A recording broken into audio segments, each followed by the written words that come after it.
मजराई के महल के आसपास नए लैंडस्केपिंग कार्य ने शांतिपूर्ण रास्ते, बाग बगीचे और मनोरम दृश्य तैयार किए हैं जो प्रार्थना और ध्यान के लिए आमंत्रित करते हैं। यह आगंतुकों को इस पवित्र स्थल से लंबे समय से जुड़ी शांतिपूर्ण भावना का अनुभव करने की अनुमति देता है। यह कार्य 2020 में शुरू हुए व्यापक और सतत संरक्षण कार्यक्रम का विस्तार है और उस प्राकृतिक सौंदर्य को उजागर करता है जिसने बहाउल्लाह का स्वागत किया था जब वे पहली बार 1877 में अक्का की कारागार नगरी छोड़कर आए थे। बगीचे को डिजाइन करने में अपनाई गई एक दृष्टि यह थी कि यह पता लगाया जाए कि बहाउल्लाह जब यहाँ आए थे तब बगीचा कैसा दिखता था, लेकिन इसके बारे में बहुत कम दस्तावेज उपलब्ध थे। तीर्थयात्री आगंतुकों के कुछ नोट्स थे और कुछ फोटोग्राफ भी थे, लेकिन कुछ भी ऐसा नहीं था जो डिजाइनरों को इस स्थल के असली रूप का निश्चित प्रमाण देता। इसलिए यह देखने की कोशिश करने के बजाय कि यह कैसा दिखता था, उद्देश्य फिर से उस खुलेपन की अनुभूति पैदा करना था। डिजाइन में उन पेड़ों और पौधों का उपयोग किया गया जो इस क्षेत्र में सामान्य रूप से पाए जाते हैं और इस तरह से आगंतुक अपने पर्यावरण से परिचित या घर जैसा महसूस कर पाते हैं, जो उनके आध्यात्मिक अनुभव में योगदान देता है।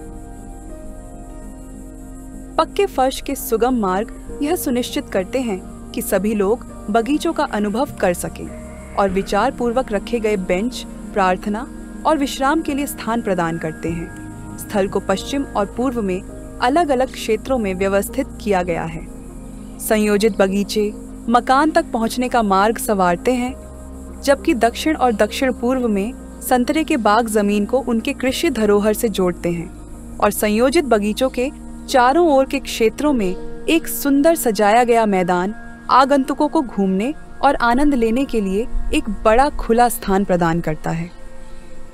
मकान के पास ही एक पुनर्स्थापित उस्मानी कालीन नहर, एक तालाब और एक कुआं स्थित है। हाल ही में हुए लैंडस्केपिंग बगीचे के विकास की केवल शुरुआत है, क्योंकि कई नए लगाए गए पेड़ों को परिपक्व होने में लगभग 20 साल लगेंगे। फिर भी डिजाइन यह सुनिश्चित करता है कि इसके दृश्य और स्थान निरंतर विकसित होते रहे। यह शांति की एक गहराती अनुभूति और आध्यात्मिक पुनर्नवीनीकरण को बढ़ावा देता है, जो उस ग्रामीण परिवेश की याद दिलाता है जिसे बहाउल्लाह ने 1877 में अक्का की दीवारों में 9 वर्षों की कैद के बाद देखा था। जैसे जैसे व्यापक संरक्षण कार्यक्रम आगे बढ़ेगा, मजराई के आसपास का क्षेत्र समयानुसार सार्वजनिक उपयोग के लिए तैयार हो जाएगा और आगंतुकों को प्रकृति की शांति के बीच प्रार्थना के लिए एक अनुकूल वातावरण प्रदान करेगा। ग्रामीण क्षेत्र में जो सादगी आपको प्रकृति में दिखती है, विभिन्न पेड़ों और पौधों के बीच तालमेल, फूल, रंग और विविधता, ये सभी गुण प्रकृति में पाए जाते हैं जो हमारी आत्मा को प्रसन्न करते हैं। और ये ऐसी बातें हैं जिन पर आप ध्यान लगा सकते हैं, जिनके बारे में आप सोच सकते हैं और जिन्हें आप अपनी जिंदगी में उपयोग करने की कोशिश कर सकते हैं।